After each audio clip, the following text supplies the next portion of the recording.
Vamos falar agora do concurso de agentes, título 4. Em relação ao concurso de agentes, nós temos uma particularidade no Código Penal Militar, que é o conceito de cabeças, que cai muito em prova. O que vem trazer? Nós temos dois critérios aí. O primeiro critério, ele vem falar que cabeça, quando o crime é cometido por inferiores e um ou mais oficiais, são esses considerados cabeças, assim como os inferiores que exercem função de oficial. Nós sabemos que essa situação aqui, às vezes subtenentes, sargentos, eles exercem função de oficial em algumas situações, como por exemplo, às vezes vão tirar aí um CPU em virtude da ausência de um tenente, então eles vão exercer função de oficial. Às vezes o subtenente ali vai tirar um comando tático, um comando GE, um comando ROTAM, e ele vai exercer a função de oficial naquele momento, ok? Então, nesse caso aqui, mesmo o praça que exerce função de oficial, ele também vai ser levado em consideração. Se presente inferiores, eu estou riscando o S aqui porque tem que ser mais de um, e um ou mais oficiais, os cabeças são os oficiais, inclusive os praças que exercem a função. Então esse aqui é o primeiro critério prioritário. Vamos para o segundo critério.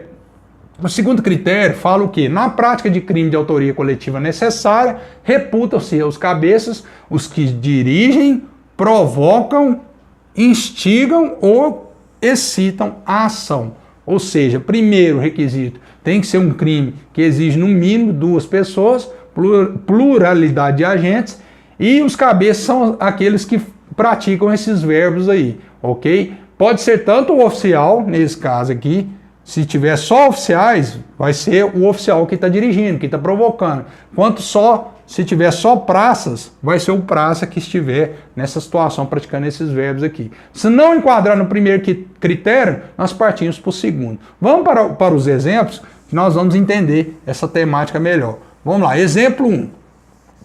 2 oficiais mais um praça. Vai cair em qual critério?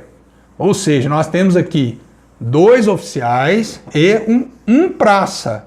Aqui nós temos um inferior. Então, nesse caso, nós vamos para o segundo critério. Se tivesse mais de um praça, nós estaríamos lá no primeiro critério. Então, nesse caso, o cabeça é quem está dirigindo, provocando, ou seja, direcionando, atuando como diretor ali naquela ação. Vai para o segundo critério aqui, mesmo que seja ali, tem um praça nessa situação. O praça pode ser o cabeça aqui nessa situação, porque se ele estiver dirigindo, ele vai ser o cabeça, vai para o segundo critério, porque não vai enquadrar no primeiro critério, pois há apenas um praça.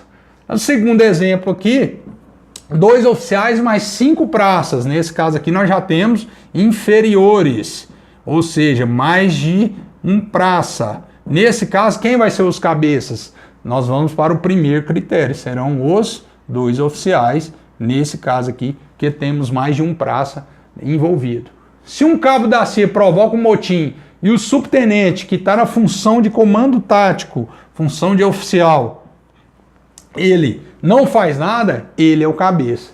Ou seja, porque nós temos um motim envolvendo diversas praças, porque é um crime de autoria coletiva necessária, e um subtenente exercendo função de oficial que não tomou nenhuma providência, ele vai ser considerado o cabeça nessa situação. Se o cabo da CIA provoca um motim e o tenente não faz nada, ele será o cabeça, assim como ocorre, só demonstrando aqui que a praça na função de oficial também pode ser considerado cabeça. Nesse caso, vai aplicar aí o primeiro critério. Então, o primeiro critério, ele é prioritário.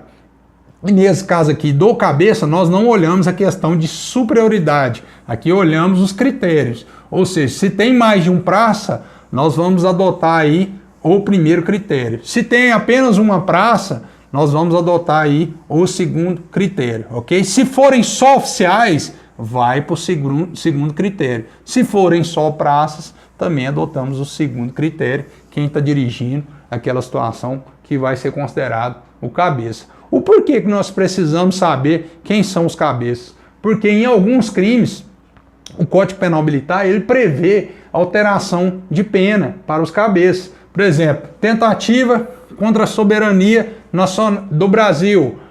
Ele tem a reclusão de 15 a 30 anos, mas para os cabeças a reclusão é de 10 a 20. de 15 a 30 para os cabeças e 10 a 20 para quem não é cabeça, ou seja, a pena é maior para os cabeças. No crime de motim e revolta, também aumento de 1/3 para os cabeças. No crime de amotinamento, do artigo 182, os cabeças também terão uma pena maior aí de 1 a 3 anos, e o restante, os demais, terão detenção aí de 1 a 2 anos. Então nós vemos aqui que para alguns crimes a figura do cabeça ela impacta aí nesse agravamento da pena em virtude dessa situação, ok? Adotando os 2 critérios aí que já falamos. De antemão, já solicito que os senhores façam inscrição no nosso canal no YouTube para que possam acompanhar aí as aulas que estamos disponibilizando, tanto da temática Direito Penal Militar, como Processo Penal Militar e Legislação Institucional. Também temos nosso Instagram, acompanhe aí, constantemente divulgando dicas dessas temáticas, ok?